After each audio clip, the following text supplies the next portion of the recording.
Hi everyone, and welcome to Forest.chat, where we talk about individual endeavour in Western Australia, what it takes, what it means, and how you do it.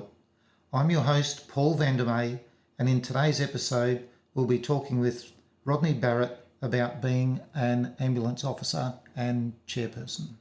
Rodney was enticed into joining the St John Ambulance from a sporting event. He decided to join, and in his membership, he advanced his skills and took on more roles with the St John Ambulance. Now he's in his second stint as chairperson for the St John Ambulance Brunswick substation. Welcome to Forest.chat, Rodney. Thank you, Paul. Thank you for the opportunity to be on Forest.chat, and I really look forward to explaining what we're about today. Great to have you here, Rodney. Rodney, we're sitting in the Brunswick substation right now as we record this. We've had a bit of a look around. There's a couple of ambulances out the front, and one of those ambulances is off doing a job right now. Can you give us a bit of a understanding of what goes on here? Yes, Paul. Thank you for the opportunity. I am currently the chairperson for the Brunswick St John Ambulance Association. We currently have about 30 volunteers that operate within the framework of our subcentre. My chief role is to oversee all operations of the subcentre, and obviously you can't do it all by yourself. So I do have a lot of good people, a lot of good support through my committee, the volunteers who actively engage in the role. My specific role is chairperson. I also have an umbrella effect where, like most small volunteer organisations, I also am an ambulance officer as well. I'm also a volunteer development officer for training for our people and our volunteers on road, and I also look after the maintenance and of the vans and the building structure as well.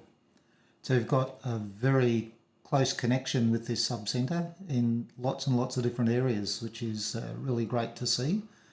How many people are involved in the subcentre, and what sort of community are you servicing?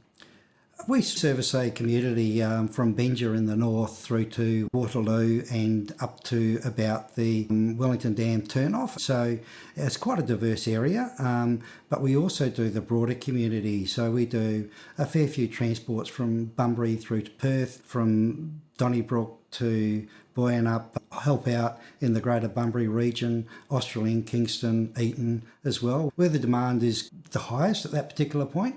So we offer a greater community service as well, and that's our key theme, is to help out the broader community, because we do have an ambulance fairly close with paramedical assistance on board, and that's out of Australind, so they're 10 minutes away from our Brunswick region, so it gives us the flexibility to be a little bit more community minded on a broader sense. So you're involved in more than just your direct service area? Yes, we're a key part of the Upper South West through our regional office to supply an ambulance to that greater, broader community, yes. And you mentioned about incidents that go on. We've recently had some storms in Bunbury, and you've had your teams turning out a couple of times. Yes, like we had the tornado a couple of weeks ago down at Picton, through that area, through the Eel Up roundabout, and obviously the Parade Hotel. And you get the call probably, I think it was around midnight, and suddenly we managed to get 4 of our officers out of bed and onto the road and supplied 2 ambulances to that requirement in Bunbury for the greater benefit of the community in the broader sense, yeah. And that was a pretty significant event on the night, and 2 weeks later they're still talking about finishing the cleanup. You drive around and still see uprooted trees and all sorts of things. Yes, and one of those things is, you know, being a chairperson, you obviously worry about some of the people when they go out because of fallen power lines and trees and just the strength of the tornado, what it does, that we make sure that our officers, their training kicks in, and they do a wonderful job, because we always know that Dr. ABC, and the first part of that Dr. ABC, Paul, is that danger. So they're very relevant of the danger, and they treat accordingly, and we were able to assist, and that's a great feeling for our volunteers in time of need, to be there, be readily available, and have the skill and expertise to execute what's needed at the time and make those people feel welcome, and they've gone through quite a traumatic event that they've been able to get to where they need to be. It's an extremely valuable service that you provide to the community. Yes, it's one of those, when you suddenly require an ambulance, we get the privilege, Paul, to go into people's houses at time of high distress sometimes. And when you walk in that door, there's an expectation from the family and the family members of the injured or the very sick person in the house that they're getting top quality care.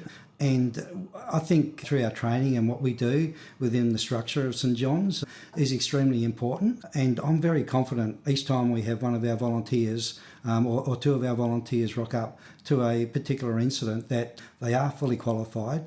And not only that, the regional support we get from paramedics within the region. We have a community paramedic which also assists and helps us. With modern technology now, if we go to a cardiac patient or a chest pain, but we've got our heart monitors which we can Bluetooth straight to a clinical support paramedic up in Perth. So at the time we're in the house, there's somebody giving us clinical advice from our communications office right in the bedroom of the house. So technology's improved and it gives better outcomes and it gives better service to the people that need that care. So it's all a part of a connected system, right from trained operators on the ground all the way through using communication to expert advice? Yes, absolutely. Extremely good clinical advice. The clinical advice we're getting from our clinical support paramedics in Perth is one of the best I've seen. We also have a RORMS group, a regional operations manager out of the Bunbury Regional Hospital, where they're a fast attack unit.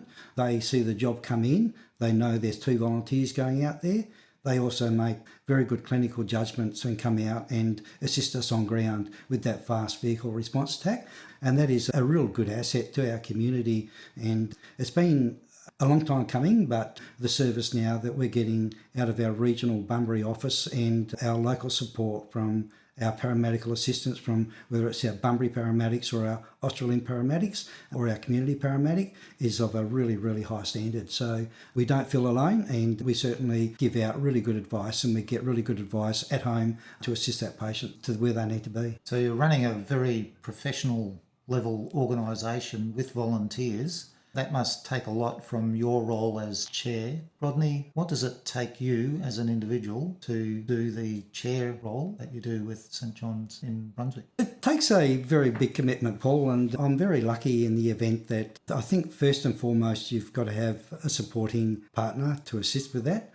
The second role is that I'm just about to retire from my work, so I'll be able to have more dedicated time I can put towards it.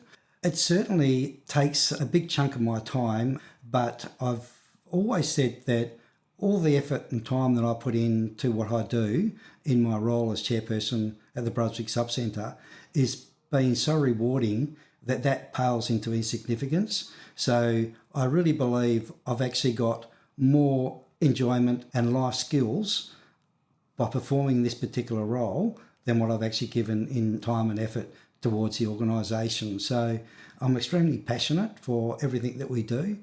There's the friendships that we met along the way, the people which obviously engage and give you new skills and the learnings that you pick up along the way.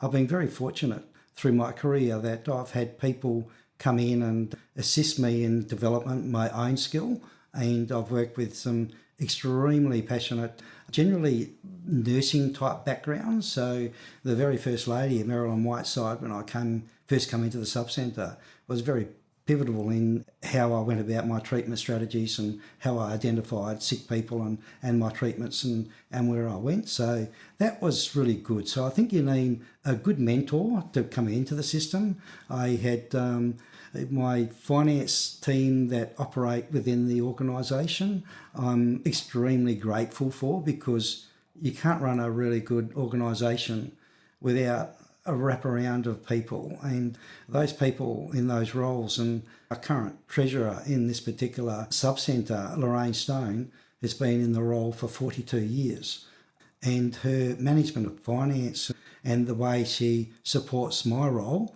in the way we go about our business is extremely important and vital to what we do. And having Lorraine on board with that experience and exposure certainly takes a lot more pressure off my role to be able to do my main function of making it operational and making it effective in what we do for our community. So I noticed Lorraine's domain sign in the administration office when we did our little tour before this interview. So that now makes a lot more sense how that fits in together.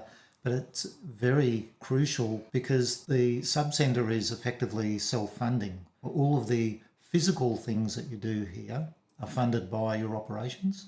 That's right, Paul. So we operate under the clinical governance of St John WA, and they provide the framework for our clinical governance, our clinical training that what we do. So all the training is supplied by St John free of charge to our volunteers.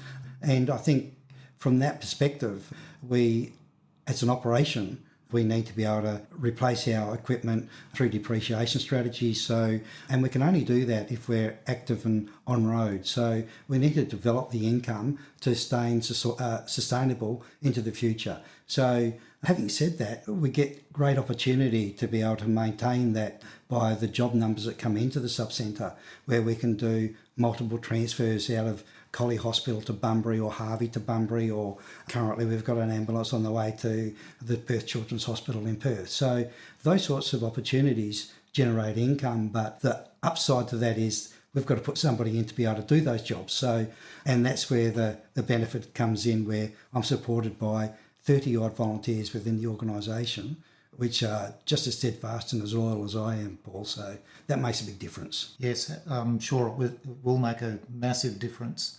If you've got enough dedicated, trained, ready and willing people, you're on an extremely good place to keep the operation going. Yes, and it's even just in the finance, if we do 1,000 jobs, that's 2,000 invoices we need to send out. So, and they're all volunteers, Paul. So it's a mammoth amount of work. The structural system of St John's is quite mammoth to be across all facets of the organisation to develop the best outcomes for our sub-centre and to be a key contributor to the greater region. So even as far as training, when I first started, our training was an essential part of our operation. So, and this is where family come into it. And my sister was a teacher and had done 3 years in university learning how to become a teacher and got all of her bachelors and diplomas through the way, and very, very good at what she did. So it was only natural that I reached out to a family member to come in and assist. And Sue, my sister, Sue Barrett, has been doing the training out here for about 15 odd years now, and has developed an understudy of core group of people and myself and 2 other of our volunteers. And that has actually made it a little bit easier again, where we've got somebody who knows the framework and what we need to doing to get the best outcomes for our volunteers. So we're putting a platform out there where they can understand, and that learning or that continuous education program becomes a little bit more easier, Paul. And it all comes together because of your interpersonal skills? Yes, Paul, it does. Well, I hope it does, because you see opportunities along the way, and I think the community needs an ambulance service 24 hours a day, 7 days a week. It doesn't stop. And when people pick up that telephone and dial 000, they're expecting high quality, good service and a very short response time to their 000 call. We think we work as hard as we possibly can to fit that bill and to make that happen for our local community and the greater region. But to do that, it's not just Rodney's ideas. It's a collective group of people, of 30 people within this organisation. Our committee that we have also gives really good guidance for me as an individual. To have an operational committee and former chairpersons within the organisation to give me an overseer of advice along the way as well. Even though I may have done it for 7 years previously, I still rely heavily on past chairpersons which are still within the organisation to actually help and assist me with a balanced view of what we need to improve and what we need to get. We strive effectively to have our officers with the best possible equipment when they go out on road as well. So we need to finance that, and we need to identify what are the best strategies to acquire that piece of equipment. Like you would have seen, we've got 2 ambulances out there. One's a more modern ambulance and one's a slightly older ambulance, but the more modern ambulance has got a hydraulic stretcher in it. they're worth $35,000 to buy. We get supported well by our local agriculture society, and we get supported by donations from the Lions Club. I've been extremely fortunate throughout my tenure here where these people enable us to buy this equipment throughout the community in other organisations to assist and help. So that means we're not lifting up. The weight of a person has increased over the last 20 years, Paul. I mean, I knew I was probably 70 kilos when 20 years ago, and now I weigh 85. So it moves up, and when you've got them on a stretcher, that's quite a dead lift. So it's pretty hard for 2 volunteers. So having that hydraulic lift now, there's no lifting required. So we always strive to have our volunteers where we don't injure them for their normal workplace, and we don't want that sort of stuff. So we have new techniques coming in. We're currently moving into a new Razor 2 chairlift, which is again another system to get the elderly off the ground and up in their house in a seating position without any manual intervention from our officers. So we seek to always buy the best equipment, and currently I can put my hand on my heart and say all our officers are very well resourced at Brunswick Subcentre through their hard work and dedication and support to the Subcentre to get enough finances to be able to purchase this top of the wazoo equipment to perform their duties. So I'm really stoked that I've got that group of volunteers which are so supportive. Yeah. Yes, volunteers are notoriously tricky to keep on side. They certainly are, Paul, and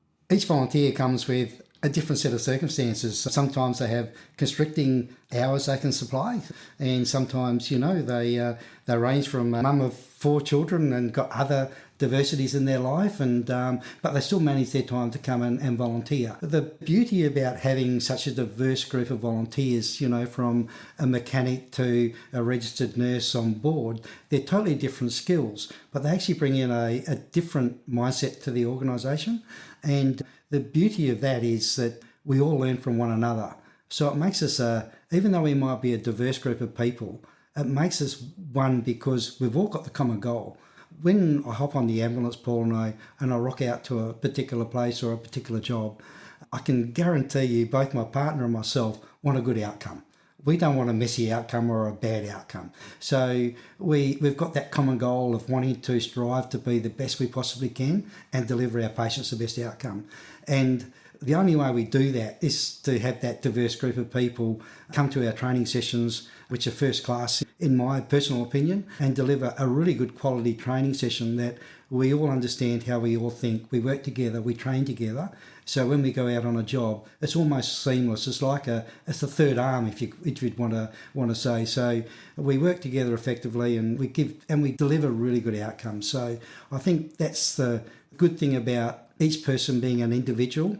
They all bring their own little bit to the organisation, and that probably brings a smile to my face because I get on so well with all the volunteers because of their diversity. And when you hop in the car and you're doing a long distance transfer, you talk about their sporting interests or my sporting interests, or we have a bit of a laugh. Or I remember the person who was my mentor. We were both very passionate Eagles supporters, and we'll be doing long distance transfers up, and we're listening to the Eagles on an old F250 truck with a very poor radio reception, and crackling, and we couldn't hear whether it was a goal or not, but we both loved the Eagles, and John Worsfold back then was the coach, and we really enjoyed that company and having a common interest coming backwards and forwards. So it just wasn't a task, it was actually an enjoyable day out as well, even though we've delivered a patient to their point of need. So yeah, really good. And the passion and delight that you get through doing what you do really shows through. We've had a pretty good look now at what it takes to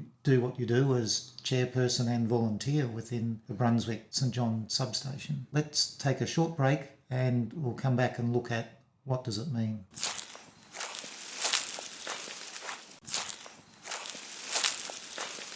We've had a look at what it takes, Rodney, to be chairperson and volunteer at the Brunswick St John Ambulance substation. Rodney, what does it mean to you, your family, or the community? I think, Paul, what it means to me personally is being able to contribute to my community is the biggest thing that I see. And I look at other organisations within my community and I see the Lions Club, the Ag Society, the Footy Club, a tennis club, a bowling club, a men's shed, an Ag Society and a Lions Club and a fire station. All those people that operate and work within that organisation make the fabric of our community so much better. We as a team in Brunswick, we go down and we do corporate bowls at the local bowling centre as a Brunswick Ambulance group. And so we're out in the community, people can see us, that we're just average everyday people. And I think personally, from my perspective, to be that volunteer in this wonderful little town we have is probably the most rewarding thing that I can say that I've achieved. And to be significant in that role of chairperson within this organisation, contribution I can make in my short time that I'm here to the community means a lot to me, and it means a lot to my family. I've been highly recognised for my work and what I do, and I'm humble in that space. I don't show a lot of recognition of what I've been bestowed upon with the St John Ambulance fabric. But it is with great pride that I say that I've been recognised for what I've done. But at the same token, those 20 odd years of volunteering, I've really appreciated that I've got more out of it than I put into it within that time frame. I've met some patients along the way which have become lifelong friends, some people which have changed my life along the path of volunteering in those 20 years. I've had some extremely rewarding personal skills which I've been able to negotiate my way into and improve my communication skills and be effective to say that I honestly say that I've developed a lot of friends within the organisation, and we all share a passionate goal and a goal which is never going to go away. It's just I'll do my time and somebody will come in and do the next time. So personally, what it takes me to be in this space is more of satisfaction of being able to do this, to have the regional team in Bunbury in their management structure give me the support and the necessary tools and equipment to perform at our best. I feel very proud to be supported in such a way that we've got a very good operational little sub-centre, which is for the broader community of Brunswick and the surrounding areas. So that in itself has given me more than what it takes for me to do this particular role. So I really enjoy that side of it, yes. And you've clearly engaged some of your family members. Yeah, with Sue coming on board, Sue was pivotal in changing our training structure and what it all meant to our volunteers. And I know by the volunteers when they rock up to a training session. And, we had a training session on Monday night and we're developing a new guy into our training role, and he's currently getting assessed in that role. And I had the privilege of writing an email to him on Monday night. What an outstanding presentation he did for a young guy to come in and stand in front of 15, 16 students and deliver a session on what he did was very rewarding to me, because the bar is lifting all the time, Paul, and sometimes you tend to think I've got to lift my level as well. So it's a challenge when I see young Aaron Seals deliver a training session like he did on Monday night. It sort of says the bar's been lifted, I've got to lift my game a little bit. And it's that constant challenge of wanting to improve and deliver those outcomes to our on-road officers. And I look at that and I look at that as a positive light. And, I know that my time's getting a little bit less and less over time. So, and I think you should always retire at a good level, not go past your use-by date. And I've got a use-by date there and I'm sticking to it. And I think we'll head towards that. And so rewarding seeing these young people coming through with the skills they have today is mind-blowing to me. Yes, so really good, yeah. And clearly the substation provides a critical service to the community as well. They do, and when people pick up their telephone, Paul, and dial that 000, they want an ambulance like that. So we try our best to get there. Everything that we do is recorded in a number format. So we know when we leave the substation, we know when we get the call, we know when we get to the house. Within the Brunswick community, a priority 1 call out, we're there within 6 to 7 minutes. So it's an outstanding thing. So if it's within our local community, obviously if you're living a little bit outside, obviously distance takes that time, but our response time is exceptionally good. So we look at that and try and manage that to how we can improve that.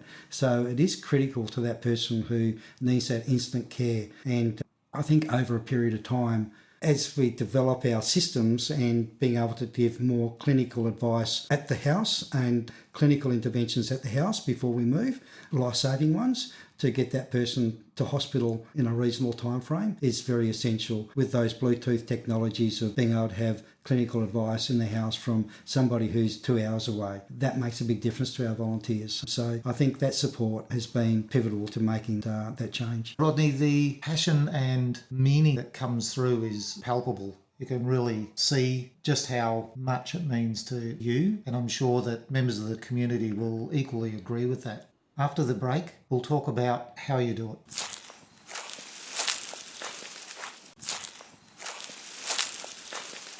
We've had a look at what it means to be an ambulance member and chair of the Brunswick St John Ambulance Subcentre. Now, let's have a look at how you become a member of St John Ambulance Subcentre. Thank you, Paul. It's a really easy system. Everybody's got intranet now, and it's just really a matter of going into stjohnwa.com.au, then click on the Employment and Volunteers tab, scroll down to Volunteers, click on Regional Roles tab, choose one of the 4 regional role tabs and complete your volunteer application and press Submit. It doesn't take a lot, and I'd highly recommend anybody listening to this podcast, if you want to change your life and learn new skills and become very rewarding in what you do, I'd highly recommend to look at the Brunswick Subcentre, especially if you're within our local region. If you're a little bit further afield and would like to come down, we have accommodation units available where people can stay in overnight and do a night shift or do a couple of days in a row. And the accommodation is very, very first class. And as you see, Paul, we're sitting in one of the accommodation units now. They're very comfortable and very nice. We are a very diverse group of people. I'd really encourage anybody that has spare time available to have a look at it and apply online in the first instance and see what it takes to become a volunteer, because it can change your life and it gives you new opportunities to meet new people and get on the road. And one of the key things that I find, every volunteer that walks in the door, Paul, comes with a new set of challenges, and they also come with a new skill set, which we all adapt to. And we always have volunteers that have done their time and have moved on because of business or commitments or moving away from the district. And we have, we're always onboarding a new set of volunteers. And I'm currently in the process of onboarding, going through an induction process with a new volunteer next Monday. And we've also got another one coming in virtually straight after that. So virtually every 2 or 3 weeks, we get 1 or 2 volunteers a month that might come into our organisation as a new volunteer, starting their journey to add a little bit of enjoyment into their life and meet new people and just have a different experience and learn a whole new range of strategies that they can help out in their family environment or give them more confidence out in the street. And that role can start out as an ambulance volunteer. It can start out as an administration assistant.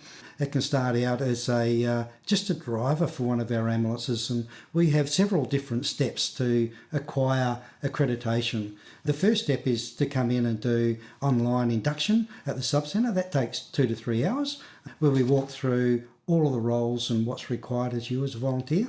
Secondly to that, we'll send you away for a 1 weekend course, which is called an Emergency Medical Response Person. That's an EMR course, usually located in Bunbury, Busselton, around this sort of area. And that's a 1 weekend course which gives you the skills and opportunity to be able to drive the ambulance for us. So that's a driving course within that weekend, and it's also basic introduction to CPR on the system. So that's your first step into the ambulance, and primarily when you get that EMR course, we'll bring you out, but we'll bring you into an observation role for the first 2 or 3, 4 jobs, so you get to understand what's required and where to go. After you've completed that observation, then you can go out as a 2-on-2 to do an emergency job within our local region or transfer or what we need to do. Following on from that, after you've got your EMR status and you're comfortable and you're responding well and doing really good, we send you away for an emergency medical assistant role, which is an EMA course. That's over 2 weekends. That is a course which is actually designed and built around taking more vital signs and assessment of patients in the back of the ambulance. So again, it's another new role which you learn, and that's usually about 6 to 12 months after you've done your EMR course. People see people develop into that role. Then after that, probably another year, there's a emergency medical technician role, which is another 3 weekends away, learning a new skill where you become an emergency medical technician, an EMT, which is the higher level we go as a volunteer. Subsequent on from that as a volunteer development officer, which is a training role, which is a whole new set of skills as well you have to learn, but that's a little bit further on from the EMT. So you can get to those positions. You can also move up, and if you like the administration and want to be part of the committee, you can just come in and be a committee member, apply to become a committee member and get voted in and accepted into the committee. You can start off as that, or you can come in and even move up through secretarial roles within the organisation and an admin assistant, or become a chairperson later on once you understand the clinical governance and all that's required to oversee the operation. So I'm hoping that somebody will step up in the next year or so to take over some of the duties that I do. So, and I'm sure, looking at some of the talent we have coming through, that won't be an issue, and the place will be a seamless transition, and it'll just keep going, Paul. So, and that's what any good organisation does. It's like a good footy club. They don't have big rises and falls. They just perform at a good level right the way through, and we aspire to do that. So I think it's a great thing for our community, and great thing for people who want to aspire to become a volunteer, just to jump on board. And it changed my life 20 years ago, Paul, and it's enriched my life. And I'm extremely proud of my family for the support that they've given me to achieve what I've wanted to achieve as a personal goal. They might not have got the same recognition as I got, but they're just as important in that recognition as what it is to me as a dad and a family. And, you know, I remember when I first started out, one of my first jobs I went to was actually my daughter's car accident, and luckily she was okay. But that's part of a role of a volunteer ambulance officer in a local community. Sometimes it's people that you know, that you respect in the community, that you've had a long association with, that, you know, and sometimes it can be quite heartfelt. But at the same token, we've rocked up, we've done the best we possibly can, we've given the family comfort and support for what's transpired or what's gone on. So, and that's probably the most rewarding part. Yeah. So change your life, become a volunteer, preferably at Brunswick, because we're such a good group of people, and we always look after our people as well. And we don't pay any of our volunteers, Paul. None of our volunteers get an honorarium. We just reimburse their costs, and they all rock up for their shifts. And something I'm really proud of, the fact that none of our volunteers within the Brunswick Sub-Centre are getting an honorarium or getting paid, but we do look after our volunteers. We make sure their reimbursed costs are good. We have regular pizza social nights, or, you know, we're going to take our volunteers out to a dinner and a movie in Bunbury on middle of July, middle of winter, so we can all enjoy one another's company and have a good feel about the organisation. And I think that's the thing that makes us probably the biggest success, that we look after our volunteers, not in a monetary sense, but in a welcoming and a feel-good atmosphere. So that's the good part about what we do. Sounds like a fantastic organisation to join, Rodney. And you've got 3 clear streams you can get into. You can get into the operational, driving the ambulance, and through the paramedical side of things. You've got the administration side of things that you can get into, and sounds like there's also the social side. Yes, so we're all good at the social side, Paul, but that comes with a bit of endeavour. I need something back, so we always look at it from that point of view. But honestly, Paul, the people that I've met within the organisation, and I've got just as many passionate people within the organisation that I am really passionate about as well. So I've got Jason Fost, who's extremely passionate about having the best volunteer out in the organisation when they rock up to a job, that they're fully equipped and fully trained. And Susan, my sister, with the training as well. My committee, there's so many people that make my role so much easier within the organisation, and these people are really pivotal, and Barry Rowe for his support, and ex-chairperson, and Luke Anderson as well, and Lorraine Stone in the finance. So there's so many people within this organisation that have done a power of work before me and have been very, very effective. So I really appreciate all the support that's been given to me, and like I said, it's a I've been very privileged to be bestowed the opportunity to serve this wonderful organisation for this period of time. So yeah, it's great. Yeah.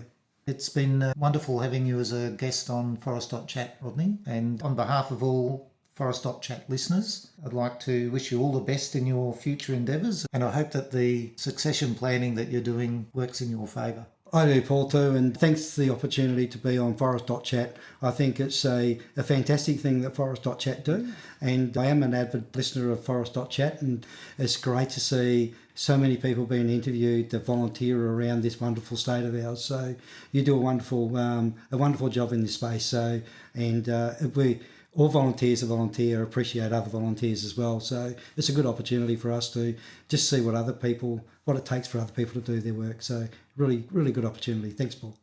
Thank you very much, Rodney. If you listen to my previous episode, for me, it's all about doing some good and talking to people who are doing good. Yeah, thank you, Paul. You've been listening to Forest.chat, where we talk about individual endeavour in Western Australia, what it takes, what it means, and how you do it. I'm your host, Paul Vandermeer, and in today's episode, we talked with Rodney Barrett about being an ambulance officer and chairperson of the Brunswick St John Ambulance substation. Remember, there are 4 ways you can get involved with Forest.chat. Share the domain forest.chat with your friends and family and people you meet. Listen to the published episodes at forest.chat/episodes. Book an interview at forest.chat/interview. Book an advert at forest.chat/advert. I'm looking forward to joining you with our next interview. Until next time, enjoy making it happen.